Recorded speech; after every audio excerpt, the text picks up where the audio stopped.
ઓમ ગણેશ, હર હર મહાદેવ, ઓમ નમો ભગવતે વાસુદેવાય. આજે એટલો સુંદર સત્સંગ તમને હું શ્રવણ કરાવીશ. કદાચ આ સત્સંગ સાંભળીને બધા આપણી ચેનલને આચરિત કરતા આધ્યાત્મિક માર્ગ ઉપર જે લોકો નીકળેલા છે એ બધા સત્સંગીઓ ખૂબ જ રાજી થશે, ખૂબ જ ખુશ થશે. અને કેમ તો ઘણીવાર ઘણા મંત્ર સ્તોત્રનું વિધાન આપણે બધું આપણી ચેનલ ઉપર અપલોડ કરીએ છીએ, ઘણીવાર આપણે સત્સંગો કરીએ છીએ અને ઘણા લોકો પછી એવું કહે છે કે ગુરુજી અમને થોડો ડર લાગે છે, ઉચ્ચારણ થશે તો ખોટું ઉચ્ચારણ થશે, આદિ આવું કંઈક રહે છે. એટલે ઘણા લોકોનો એવો સંદેશ હતો કે કોઈ એવો મંત્ર કે કોઈ ભગવાનનું એવું નામ કે જે સ્મરણ માત્રથી અથવા તો જેના સ્મરણ કરવા માત્રે અથવા તો જેનું કોઈ વિધિ વિધાન જ ના હોય અને અમે બોલીએ અને ભગવાનની કૃપા પ્રાપ્ત થાય. આજે હું ભગવાનના મુખેથી કહેલો એવો મંત્ર હું તમને આજે જણાવીશ, જેના માટે દીક્ષાની જરૂર નથી, જેના માટે શિક્ષાની જરૂર નથી અને ભગવાનના કથન અનુસાર આ મંત્રને નામ સ્મરણ રૂપે જપવા માટે, બોલવા માટે કોઈ પણ પ્રકારની પવિત્રતાની પણ જરૂરિયાત નથી. સ્નાન, દાન, યજ્ઞ, કર્મ આદિ કંઈ પણ કરવાની જરૂર નથી. આ મંત્ર જે છે, આ વિધિ વિધાન છે, એનું કોઈ ન્યાસ નથી, વિનિયોગ નથી, છંદ નથી, કશું નથી. નામ સ્મરણ કરવા માટે. બાકી અનુષ્ઠાન એક અલગ વિષય છે, આપણે એને સાવ સાઈડમાં રાખીએ અનુષ્ઠાનને. એના સિવાય ભગવાને શું કહ્યું છે આજે એ હું સત્સંગ કરાવીશ ને મને અપેક્ષા છે કે આ સત્સંગ અને આ નામ સ્મરણ કે મંત્ર સાંભળ્યા પછી તમે પણ આનું આચરણ શરૂ કરશો ને ટૂંક સમયમાં તમને ભગવાન હરિની કૃપા પ્રાપ્ત થશે. એટલો સરસ મજાનો આજે આપણે સત્સંગ કરીશું. જો તમને આ સત્સંગ વિષય વિડીયો પસંદ આવે તો લાઈક કરજો, શેર કરજો, ચેનલ પર નવા છો તો સબસ્ક્રાઈબ કરજો. ચાલો સત્સંગ શરૂ કરીએ.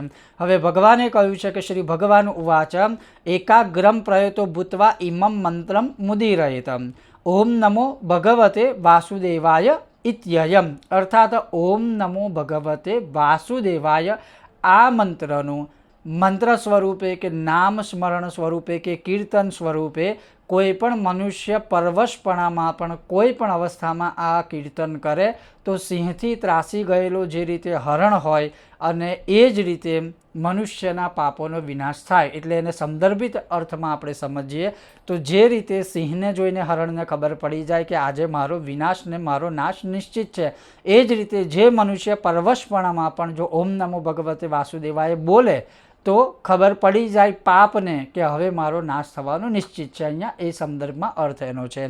હવે અહીંયા આગળ ભગવાન એવું પણ કહે છે કે આના માટે તમારે સ્નાન, આના માટે દાન, આના માટે યજ્ઞ, આના માટે તર્પણ, આના માટે કોઈ વિશેષ કર્મ, આના માટે તમારે જે છે એ કોઈ દેશકાળ સ્થાન.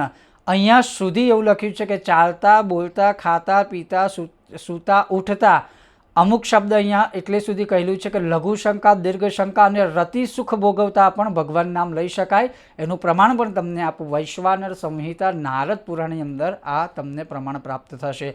હવે અહીંયા આપણે એ સંદર્ભને થોડો સાચવીને કે સારી રીતે સમજશો તો કદાચ ખબર પડશે.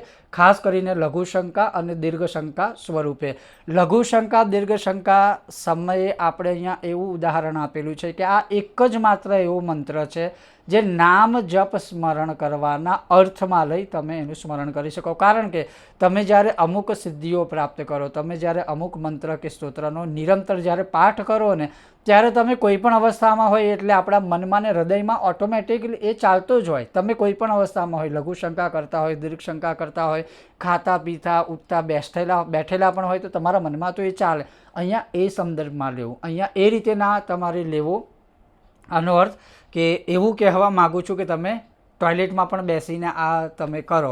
એટલે આ એકમાત્ર એવો મંત્ર છે કે તમે કોઈ પણ અવસ્થામાં દીક્ષા શિક્ષા વગર, યજ્ઞ કાર્ય આદિ કર્યા વગર, દાન આદિ કર્યા વગર પણ તમે ઓમ નમો ભગવતે વાસુદેવાય માનસિક જાપ તમે કરતા રહી શકો છો, કરી શકો છો. હવે આ છે નામ સ્મરણ અને કીર્તન સ્વરૂપે. ભગવાને સ્વયં કહેલું છે કે નામ સ્મરણ અને કીર્તન સ્વરૂપે પણ જો તમારે આનું અનુષ્ઠાન કરવું હોય, જેમ કે કોઈને ઓમ નમો ભગવતે વાસુદેવાય 1.25 લાખ મંત્રનું અનુષ્ઠાન કરાવવું છે, કોઈને 12 લાખ મંત્રનું અનુષ્ઠાન કરાવવું છે, તો જ્યારે અનુષ્ઠાન કરીએ છીએ ને ત્યારે ભગવાનના સ્થાપન હોય, ઘણા બધા ભૂદેવ આવે, એ લોકો આખો દિવસ મંત્ર જાપ કરે, ભગવાનના આવરણ દેવતાનું યંત્રનું પૂજન આદિ થતું હોય. હવે એ વિષય આખો અલગ છે. નામ સ્મરણને તમે અનુષ્ઠાનની સાથે કનેક્ટ કરી શકો નહીં. એટલે અહીંયા જે વિડીયો છે એકમાત્ર કહેવાનું તાત્પર્ય છે કે તમે કોઈ પણ અવસ્થામાં ઓમ નમો ભગવતે વાસુદેવાયનો જાપ કરી શકો. વિશેષમાં અહીંયા એટલે સુધી લખ્યું છે કે રતિ સુખ ભોગવતા સમયે પણ તમે આ નામ લઈ શકો. હવે તમે જો સંતાનોત્પત્તિ, તમારે શ્રેષ્ઠ સંતાનની પ્રાપ્તિ કરવી હોય તો એવું કહેલું છે કે જ્યારે રતિ સુખ કરતી વખતે જ્યારે ચરમસીમા ઉપર આ સંબંધ પહોંચે એ સમયે તમારા મનમાં જે વિચારો હોય તો જો એ વીર્યોત્પાતથી જે સંતાન થશે ને એવું જ થશે કે જ્યારે તમારા વિચારો એ સમય જેવા હશે. એ સંદર્ભમાં અહીંયા કહેલું છે કે જો તમે હરિનું નામ એ સમયે પણ, હરિનું નામ એટલે ઓમ નમો ભગવતે વાસુદેવાય, તમે આ મંત્ર જાપ પણ એ સમયે પણ તમારા મનમાં હશે તેઓ તમને પણ આવનારું શ્રેષ્ઠ સંતાન ભગવદ જેવું જ પ્રાપ્ત થશે. કારણ કે એક મૃત્યુ સમયે તમારી જે માયાનું સ્મરણ કરશો તો માણસનો જીવ એમાં રહી જાય છે. બીજું કે જ્યારે રતિ સુખ સમયે અને ચરમસીમા ઉપર જ્યારે સંબંધ પહોંચે છે એ સમયે તમારા મનમાં જે વિચારો હશે અને એ સમયના વીર્યથી ઉત્પન્ન થનારું જે સંતાન હશે એ પણ તમને એવું જ પ્રાપ્ત થશે. અને આ 100% શાસ્ત્રોનું પઠન છે. જેવું સ્મરીશું એવું આપણે પામીશું. જે અવસ્થામાં સ્મરીશું એ જ રીતે આપણા જીવનની અવસ્થામાં આપણે એ પામીશું. એટલે કહેવાનો અર્થ છે કે બસ ઓમ નમો ભગવતે વાસુદેવાય જપતા રહો, હરિનામ જપતા રહો અને આપણાથી જાણતા અજાણતા થયેલા પાપોને છે એ આ ઓમ નમો ભગવતે વાસુદેવાયથી કાપતા રહો. ખૂબ જ જલ્દી પાછા મળીશું આવા સત્સંગ સાથે. ત્યાં સુધી તમે જોતા રહો. ચાલો સત્સંગ કરીએ મારી સાથે. ઓમ ગણેશ, હર હર મહાદેવ, જય સિયારામ. ઓમ નમો ભગવતે વાસુદેવાય.